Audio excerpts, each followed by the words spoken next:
Inilah sosok Nurul Akmal, atlet angkat besi yang belakangan ini ramai diperbincangkan.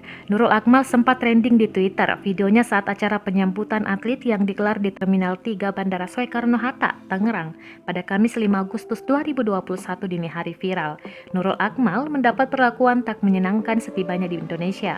Ia menjadi korban body shaming oleh orang yang tidak bertanggung jawab.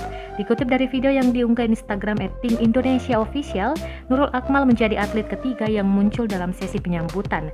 Ia pun mendapatkan karangan bunga. Dalam video itu terdengar celetukan yang kurang pantas dari salah satu oknum yang hadir pada acara tersebut. Sontak saja hal itu membuat warganet geram. Kendati demikian, Nurul nampaknya tak ambil pusing terkait celetukan itu. Kepada Kompas TV, di acara Rossi sambil tersenyum dia menyebut hal itu sebagai candaan.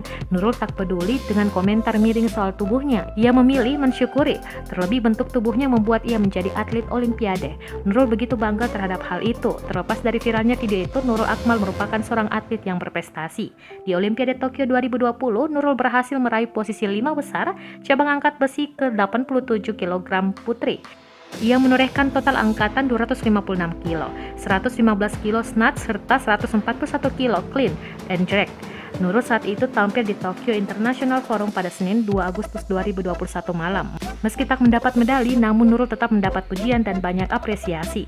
Atlet kelahiran di Desa Serbajaman, Tanah Luas, Aceh Utara itu sejak remaja memang sudah giat berlatih cabang olahraga. Nurul Akmal merupakan anak dari seorang petani di Desa Serbajaman Tunong, Kecamatan Tanah Luas, Kabupaten Aceh Utara. Ia mulai mengenal dan berlatih cabang olahraga angkat besi sejak tahun 2010 saat duduk di bangku SMA. Ia dibina di Diklat Tunas Bangsa yang seluruh biayanya ditanggung Dispora Aceh.